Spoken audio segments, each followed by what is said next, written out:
Joining us, Arkansas Republican French Hill, who serves on the Financial Services Committee as well as the Congressional Oversight Commission. Good morning and thank you for joining us.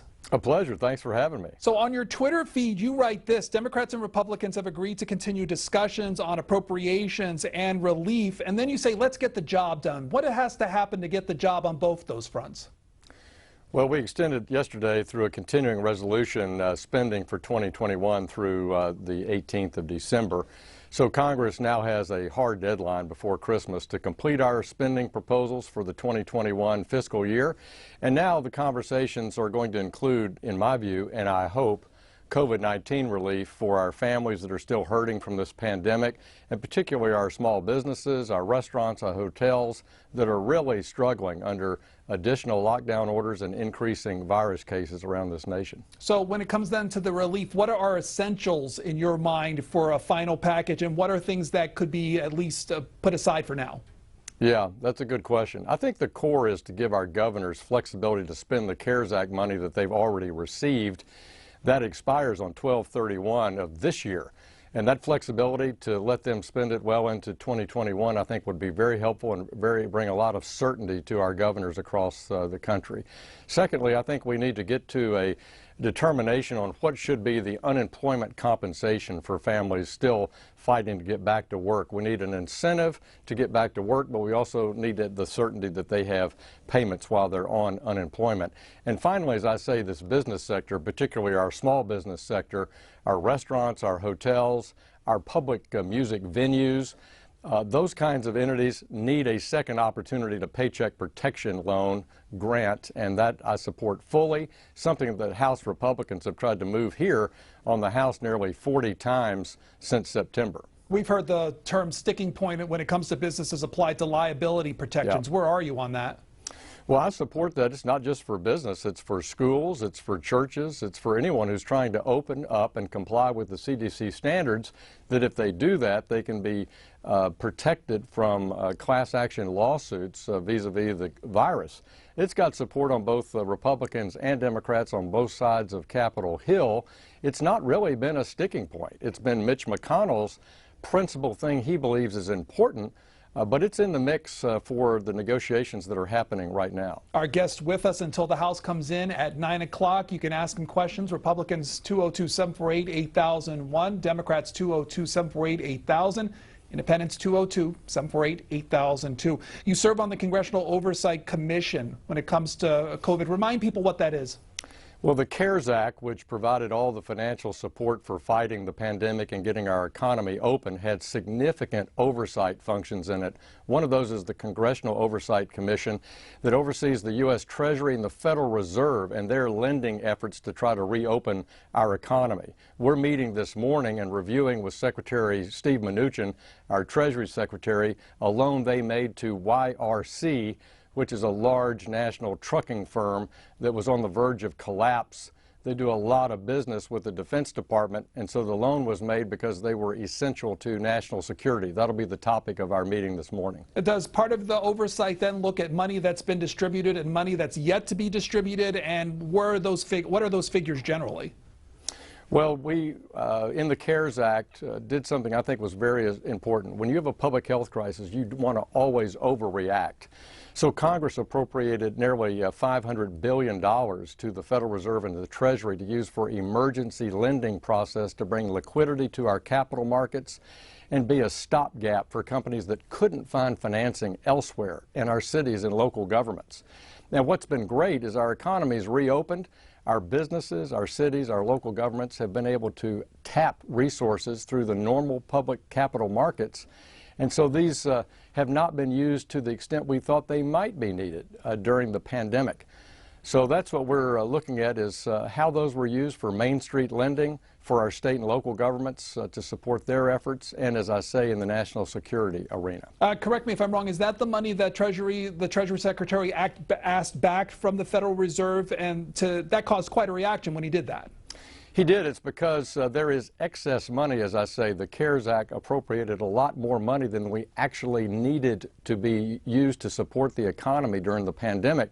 So what Secretary Mnuchin has proposed is that that money come back to Congress and Congress reallocate it for higher priority COVID-19 relief. And in fact, that's exactly what the Senate and the House are negotiating right now, is reprogramming some of those funds that the Fed will send back to the Treasury. Representative French Hill, our guest. Our first call to you is Gary. He's from Mount Juliet, Tennessee. Republican line. Gary, you're on with our guest. Go ahead. Yes, thank you, Representative Hill. I just want to ask you, as a taxpaying American, please don't allow Nancy Pelosi to take my tax money and bail out broke cities. I'm telling you, you can go to Florida, and the golf courses will be covered with, and this is in the summer, with school teachers retired from Illinois making $100,000 a year. And they want us to pay that because that state is broke. There's so many people hurting, and it's not needed. And California, New York, and Illinois' retirement program, let them eat that. They wasted the money. They don't have the funds to pay it, and they don't have any politicians with the guts to fix it. Caller, thanks. Thank you, sir. Well, Gary, thanks for the question, and this has been a real bone of contention between the House and the Senate. When you look at public finance in this country, the vast majority of states are doing okay, even in the pandemic. They have rainy day funds, they have balanced budgets. In Arkansas, our tax revenues in our state are actually up, and we have a $200 million surplus.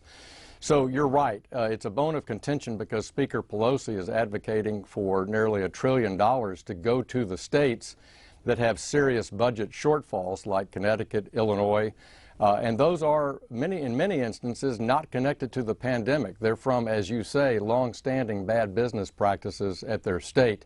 I think you'll find that members of the House and Senate are very sensitive to this issue.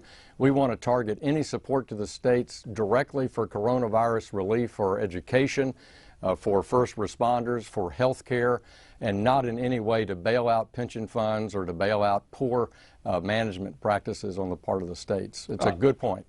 Debbie from Pennsylvania, Democrats line. Yes, I'm interested in this. Like, they had proposed a $600 stimulus check. I am on Social Security. I get that one check a month, and that has to last me the whole month. And I understand that Nancy Pelosi rejected that. Is there any help at all for someone who is on Social Security? Will there be any stimulus check?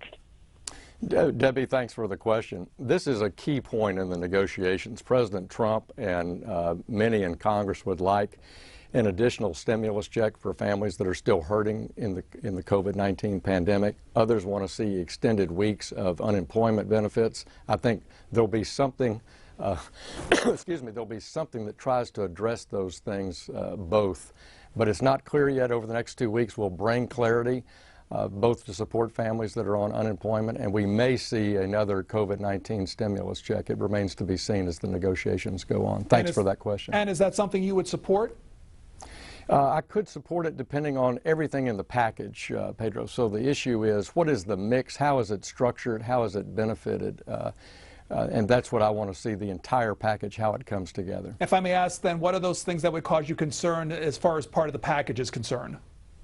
Well, it's really the size, overall size, and if it has too much in it that's just for general use that can't be justified, such as $1 trillion to state and local governments, for example. If it's targeted relief in the areas that we've talked about this morning, I'm going to be able to support it. And can, from any of that money that currently exists when it comes to relief, could that be reprogrammed into providing something as direct relief? Sure. I mean, this is the point Secretary Mnuchin has made by asking for some of that exchange stabilization funding to come back from the Federal Reserve back into reprogramming. And that's been the focus of Mitch McConnell and the senators. They have a package, as you know, that's closer to $600 billion, and a lot of that's funded by reprogramming CARES Act money that has not been spent, or this money that's going to come back from the Federal Reserve lending programs. From our independent line, this is Buffalo, New York. Kareem, hello. Hi, good morning. I wanted to ask about blanket immunity. There have been reports of companies not supplying PPE for workers or promoting social distancing in places like factories. So these are very close settings. And they want to even, I've heard about, like, I think it was Tyson Foods, they went so far as to bet on which employees get COVID. Do you think companies like that should get blanket immunity? Well, Kareem, thanks. I think this is why it's hard to draft this liability protection, but this is what members of Congress and the House and Senate are working on. How do you have that balance? What are the obligations of the school, the nonprofit, the faith community, or the business for following the CDC standards, having a safe environment, at the same time not be burdened by expensive long-term litigation? So this is the balance that Congress is trying to strike. It's not an easy one to do, but what you raise is an important point and something that's being considered. Is there something then that achieves that balance, some type of level? Well, that's the work for our experts in legal affairs on both the House and Senate trying to design that balance. From Christos in Cleveland, Ohio, Democrats line. Good morning. Hey, thanks for letting me call in. Representative, I had a question for you. Have you yet referred to the president-elect as the president-elect, and if not, why not? I have. I've given several interviews about his economic team that are up, including Janet Yellen, who I worked with when I was early in my congressional term when she was chair of the Federal Reserve System. As far as the president himself, should he concede? Well, the president says he's going to live by the decision of the Electoral College, which meets on the 14th of December, and so I'm taking him at his word on that. From Kim in Tennessee, in Antioch. Hello. Yes, can you hear me? Yep, you're on. Okay. You know, it doesn't make any sense to me. How much sense does it make to give money to hospitality and airlines industries when you're saying stay home, don't travel, and you know, am I there? You're on. Go ahead. You're on, caller. Okay. Okay, so, I mean, how much sense does that make? And how much sense does it make to argue about passing the bill, and then once you get it passed, they just hand it to people that rush to hand it out, and it gets frauded and goes into the wrong hands? You know, I think that more thought and oversight needs to be done. Well, the problem is that the government is broken because they're all corrupt. People need to take back their government and see where the money's going. And the money could be better spent for businesses that are going to produce the PPE, or, you know, rather than go and get wasted and frauded. There was like billions that were frauded in Chicago. There was more loans that went out than there were small businesses. And then there were loans that were for $250,000 minimum, which is way more than a small business would want to take out. So I think that we just need to do more thought than we're doing. Well, thanks, Kim. You make a number of really good points there. Let's talk about responsibility and accountability first. When you have something as large as the CARES Act, naturally there are going to be mistakes made, and people are going to get funding that they didn't need. And that's because the government was in the midst of a pandemic, and they wanted to help as many people as they could back in the April and May timeframe. Those loans are being audited, and in Arkansas we had recently a case of a young man who had a completely fictitious company that got a multi-million-dollar Paycheck protection loan. He's going to go to prison. So Secretary Mnuchin is focused on that accountability. The Congress is focused on that accountability to find any abuse for the CARES Act money. You make a very good point there. On your point about travel and leisure and restaurants, this comes about because of the nature of this, which is the government is asking these businesses to shut down, and if we do not support them, support them modestly with a grant type program or some extended lending type program, then all those employees, hundreds of thousands of those employees, will go on unemployment and be on that for a long period of time and be very disruptive to trying to get back to work. So it's striking that balance, and that's what Congress is working to do. So we are for accountability and auditing this money, but we're also for trying to support workers out there so they don't have to go off on full unemployment and be separated from their place of work. Our previous guest, Representative McGovern, had made the case that it was on the Senate side that's holding up COVID relief, and also said that when it came to Nancy Pelosi, they had compromised several times in order to get something passed. What do you think about those two statements as they stand? Well, Nancy Pelosi has had plenty of times this year to compromise and get a bill with bipartisan support that President Trump would sign. and each time she took a pass on that. So I'm not sure that's 100% true. I will agree with the comment that the Senate is looking for a COVID relief bill that they can get 60 votes for over in the Senate, and that's proved challenging.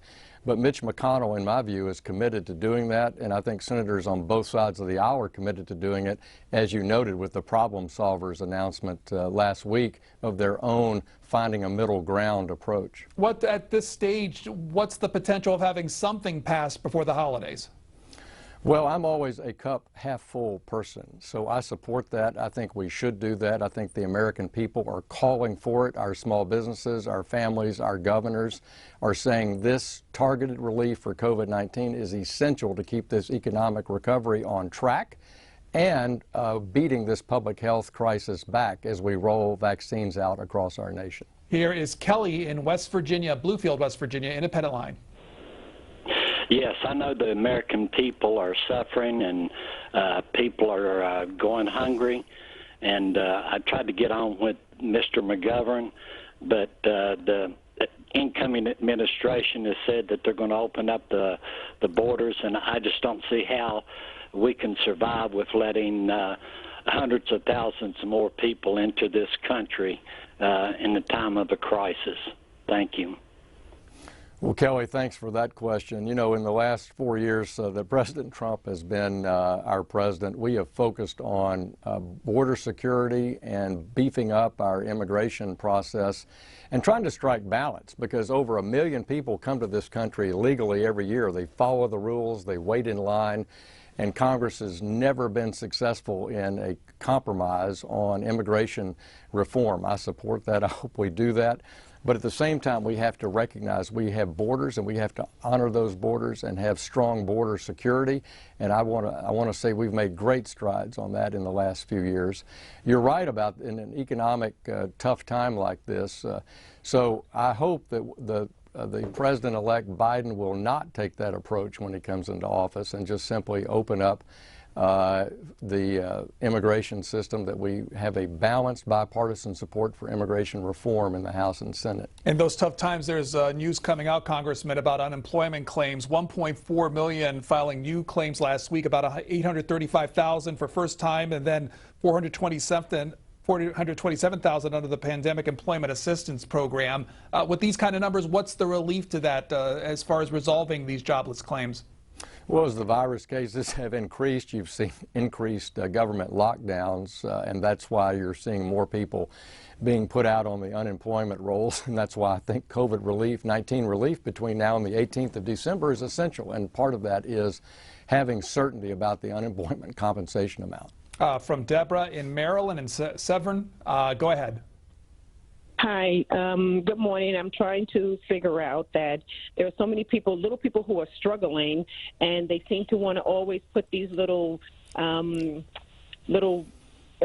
restrictions or throw things into the bill, and it makes it very hard for the people to struggle. Why can't we get past that? Well, Deborah, thanks. I think the CARES Act was very generous when it came to reducing burdens on people trying to get the assistance they need. We expanded SNAP benefits. We reduced the strings attached to receiving food assistance as a family. We expanded food bank access and support for our food banks across the country. We expanded the Medicaid match in our states. We paid for family and medical leave for both testing and quarantining purposes. We opened up the unemployment system for the first time in American history to self-employed people, gig workers. And in the Paycheck Protection Program, again, anyone of any size with a business was eligible for that, and that's why I think we should extend that program too. So there was a real effort made on a bipartisan basis to not make it difficult to access these benefit programs in the midst of this national pandemic. Aside from serving on the Congressional Oversight Commission, our guest also serves on financial services. To that, and what do you think about President-elect Biden's pick to choose Janet Yellen to become the next Treasury Secretary? Janet Yellen is a devoted public servant. She has a tremendous background in economic policy, having been the president of the San Francisco Federal Reserve Bank. She served as chair of the Federal Reserve. She'll be the first person I think the second person actually to serve both as Fed chair and our Treasury Secretary, so she comes with eminent qualifications. I had a very straightforward relationship with her when she was at the Feds. I think she'll do a fine job. From Noni, from Graham, Texas, Republican line. Go ahead. Yes, Representative Hill.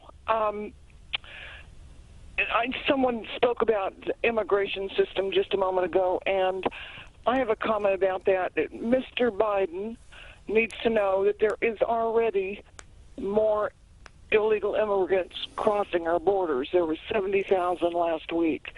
There is a caravan on their way up from Honduras and 2 more behind them. So he needs to shut his mouth and stop talking about what he's going to give away, because he is dangerous.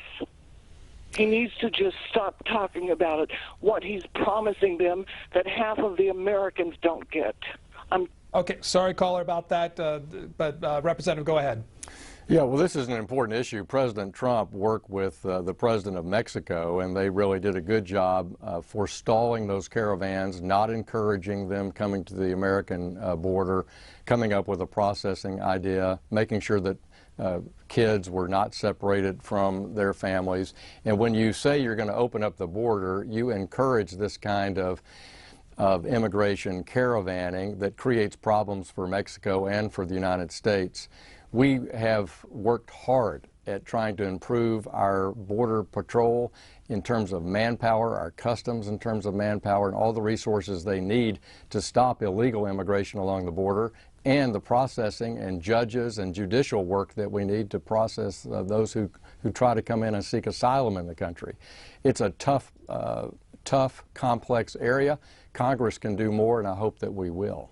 We have about just a few minutes before the House comes in. Mary from Gwynn Oak, Maryland, Democrat slide. Jump right in with your question or comment, please. Hi. So I understand that currently Congress is trying to pass a COVID-19 relief package for Americans domestically. However, we can't really defeat the pandemic until we defeat it worldwide. So do you think that Congress will support emergency supplemental funding for the international affairs budget to fight COVID-19 globally? Thank you. Yeah, thank you for that question. Congress has been very generous in the international budget to support particularly the poorest countries that are fighting the pandemic.